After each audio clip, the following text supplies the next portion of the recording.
Welcome to bird media. నేను మీ పవన్ కృష్ణమూర్తి.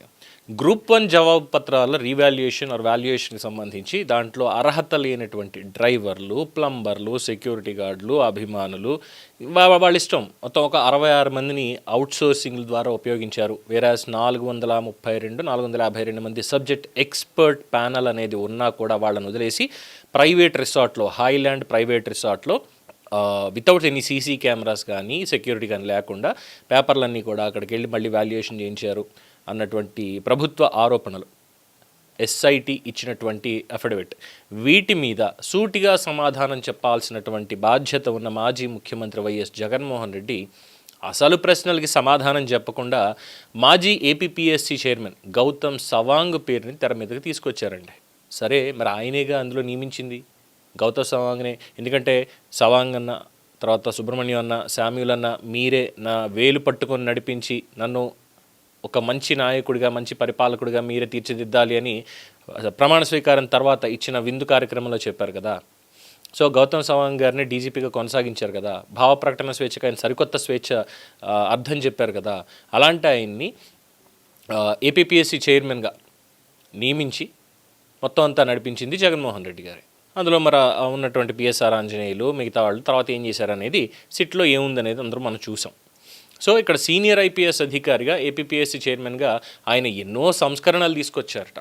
మరి ఆ సంస్కరణలు, వాటి ఫలితాలు ఏంటనేది ఎందుకు ప్రచారం చేసుకోలేదు? మరి మాది ప్రజాప్రభుత్వం, ప్రజలు మా మీద నమ్మకం పెట్టుకుని 151 ఇచ్చారు కాబట్టి ఇవన్నీ చేస్తున్నాం, ఈ సంస్కరణలు మావే అని ఎందుకని చెప్పుకోలేకపోయారు ఆ రోజుల్లో? తెలియదు. సరే, ఏమేమి తీసుకొచ్చారు అనేది ఒకటి రెండు చెప్తూ, అందులో ఒకటే మెయిన్, బయోమెట్రిక్ విధానాలు అమలు చేశారు. అది ఉద్యోగులకైనా ఎగ్జామినేషన్కైనా బయోమెట్రిక్ విధానాన్ని అమలు చేశారట. అబ్బో, అదేదో ఓన్లీ మరి గౌతమ్ సవాంగ్ గారే ఇన్వెంట్ చేసి ఆయన మాత్రమే అందులో పెట్టారు. ఇంక దేశంలో ఎక్కడ పరీక్షలకి బయోమెట్రిక్ ఇది వాడట్లా, అదేదో కొత్తది, ఇంకా మేము తప్ప ఇంకెవరు చేయలేరు అన్నట్టుగా చెప్పారు. అలాగే ఇంకో పని చేశారు ఆయన. ప్రభుత్వ హయాంలో, జగన్మోహన్ రెడ్డి ప్రభుత్వ హయాంలో జరిగినటువంటి గ్రూప్ 1 వ్యవహారంలో వ్యవస్థాగతంగా జరిగినటువంటి అక్రమాల బాధ్యతని సవాంగ్ మీదకి నెట్టి వేశారు. ఆయన ఎన్నో సంస్కరణలు తీసుకొచ్చారు, కానీ వ్యవస్థాగతంగా కొద్దో గొప్ప తెలుసో తెలియక ఏవో తప్పులు పొరపాట్లు జరిగి ఉంటాయి. అన్నీ నా మీదకి ఎందుకు వస్తాయి? అన్నీ అక్కడ ఉన్నటువంటి వాళ్ళు, అధికారులు వాళ్ళే చూసుకోవాలి. అధికారులు అంటే ఎవరు? గౌతమ్ సవాంగ్ ప్లస్ మొత్తం ఏపీపీఎస్సీ టీం. దీనికి బాధ్యత వహించాల్సింది ఎవరు? ప్రభుత్వము ప్లస్ ఏపీపీఎస్సీ. కానీ ఇక్కడ ప్రభుత్వం మాత్రం బాధ్యత వహించకూడదట. జగన్మోహన్ రెడ్డి గారి లెక్క ప్రకారం అంతా గౌతమ్ సవాంగ్దేట. అదే సంస్కరణలు తీసుకొస్తే మాత్రం మా ప్రభుత్వ హయాంలో మేము నియమించినటువంటి గౌతమ్ సవాంగ్ సంస్కరణలు తీసుకొచ్చాడు, ఎంత గొప్ప మాట. తప్పులు మాత్రం ఆయన మాత్రమే చేశాడు, మా ప్రభుత్వానికి సంబంధం లేదు. ఇదే ఆయన మాట్లాడేటువంటిది. ట్విస్టు కాదు, గడత గుడ్డు కాదు. గౌతమ్ సవాంగ్ ఏపీపీఎస్సీ చైర్మన్గా ఉన్నది జగన్మోహన్ రెడ్డి ముఖ్యమంత్రిగా ఉన్న సమయంలో. అప్పట్లో గౌతమ్ సవాంగ్ పనితీరుని బాగా మెచ్చుకున్నదే ఆయనే. ఇప్పుడు వచ్చేసి గ్రూప్ 1 వ్యవహారం మీద ప్రశ్నలు వస్తే అదే సవాంగ్ పేరు ముందుకు తీసుకెళ్తున్నది కూడా జగన్మోహన్ రెడ్డి. అప్పుడేమో సంస్కరణల చైర్మన్, ఇప్పుడు అక్రమాలు జరిగాయి, దానికి సంబంధించిన వివరాలన్నీ బయటకు వచ్చాయి అంటే అవే లేదు, బాధ్యత అంతా అక్కడ వ్యవస్థాగతంగా జరిగిన దాని మీద దానిదే బాధ్యత. సిబిఐ ఎంక్వైరీకి రెడీ, అప్పుడు జరిగింది అంటున్నారు దాని మీద, కానీ ఇప్పుడు జరిగిన డిఎస్సీ దాని మీద కానీ నేను సిబిఐకి రెడీ అంటూ ఛాలెంజ్ కూడా విసురుతున్నారు జగన్మోహన్ రెడ్డి. అసలు నిర్ణయాధికారం అక్కడ ఏమన్నా ఏపీపీఎస్సీ చైర్మన్గా గౌతమ్ సవాంగ్ ఉందా? లేదు. ప్రభుత్వం ఏది చెప్తే ఆయన అదే తీసుకెళ్ళారు. ప్రభుత్వ పెద్దలకి తెలియకుండా ఏ ఒక్క పని చేయడానికి ఆయనకి నిర్ణయాధికారం లేదు, ఈవెందో అది రాజ్యాంగబద్ధ పదవి అయినప్పటికీ కూడా. ఆ ప్రభుత్వ హయాంలో జరిగాయని ఇక్కడ ఆరోపణలు వస్తుంటే అప్పుడు అడగాల్సింది ఏంటి? అసలు ఎవరు ప్రభుత్వంలో జరిగాయి, ఏ హయాంలో జరిగాయి, వ్యవస్థని పర్యవేక్షించాల్సింది ఎవరు, ఆ బాధ్యత ఎవరిది? ఈ ప్రశ్నలకు సమాధానాలు చెప్పకపోగా ఇంకా ఈ ప్రశ్నలకి బలమైనటువంటి ఆధారాలను చేకూర్చేలాగా జగన్మోహన్ రెడ్డి మాట్లాడుతున్నారు. అయితే ఇంకొక ఆప్షన్ ఉంది. ఈ ప్రశ్నలకి అసెంబ్లీ వేదికగా సమాధానం చెప్పేటువంటి అవకాశం జగన్మోహన్ రెడ్డికి ఉంది. ఆన్ రికార్డ్స్ సభలోకి వెళ్ళి నేను ఇప్పుడు ఛాలెంజ్ చేస్తున్నాను, మిమ్మల్ని కూటమి ప్రభుత్వాన్ని ఛాలెంజ్ చేస్తున్నా, నేను రెడీ, సిబిఐకి మీరు సిద్ధమా, సిబిఐ ఎంక్వైరీకి అని ఒక క్వశ్చన్ ఆయన అసెంబ్లీకి వెళ్ళి అడిగితే ఆన్ రికార్డ్స్లో అది రికార్డ్ అవుతుంది.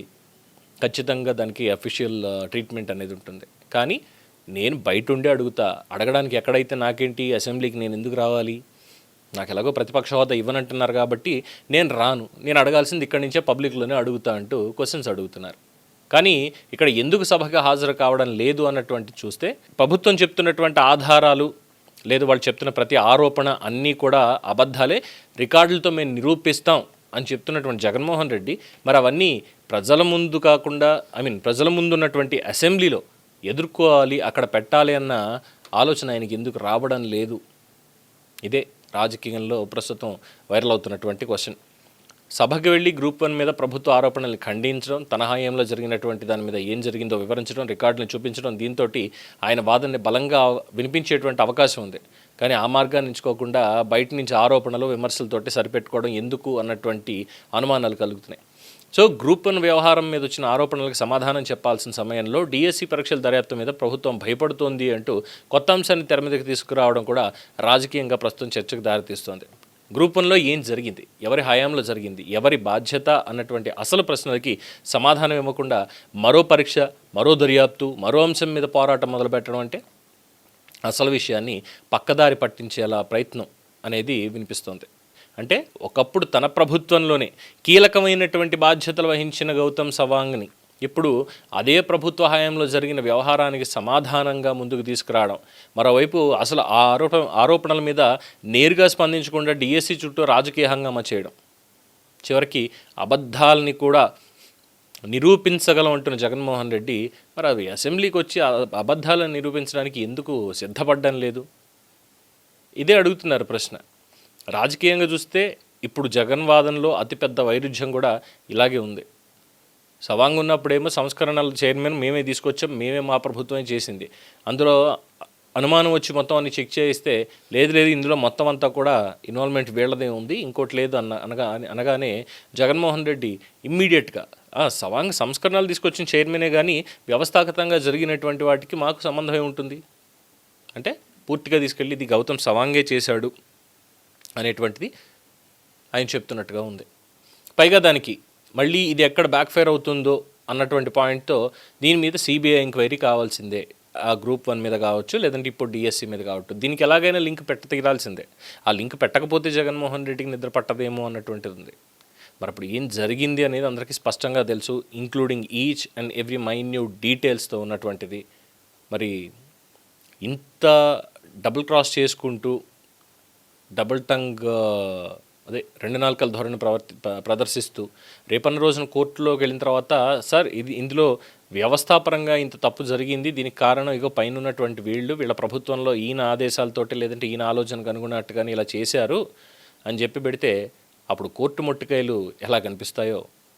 అదే ఇక్కడ బేసిక్గా ఏంటంటే తనకు ఉపయోగపడినంత కాలం ఏంటంటే సంస్కరణలు మంచివాళ్ళు చేశారు అన్నటువంటి పాయింట్ ఎస్టాబ్లిష్ చేయడం, ప్రతిపక్షం హోదా కూడా లేదు, ప్రజల అధికారం పీకేసార్ అన్న దగ్గరకు వచ్చి ఈ రకమైనటువంటి మాటలు మాట్లాడడం. ఏదేమైనప్పటికీ జగన్మోహన్ రెడ్డిని నమ్ముకున్న వాళ్ళు చివరికి ఇగో ఇదే పరిస్థితి అని బయట కామెంట్స్ చేస్తున్నారు. చూద్దాం మరి దీని మీద ఇంకెలా స్పందిస్తారనేది. మీ అభిప్రాయం తెలియచేయండి. చూస్తూనే ఉండండి ది బర్డ్ మీడియా. ఈ వీడియో మీకు నచ్చినట్లయితే లైక్ చేయండి, షేర్ చేయండి, సబ్స్క్రైబ్ చేయండి. మరిన్ని అప్డేట్ల కోసం మా వాట్సాప్ ఛానల్ను ఫాలో చేయండి.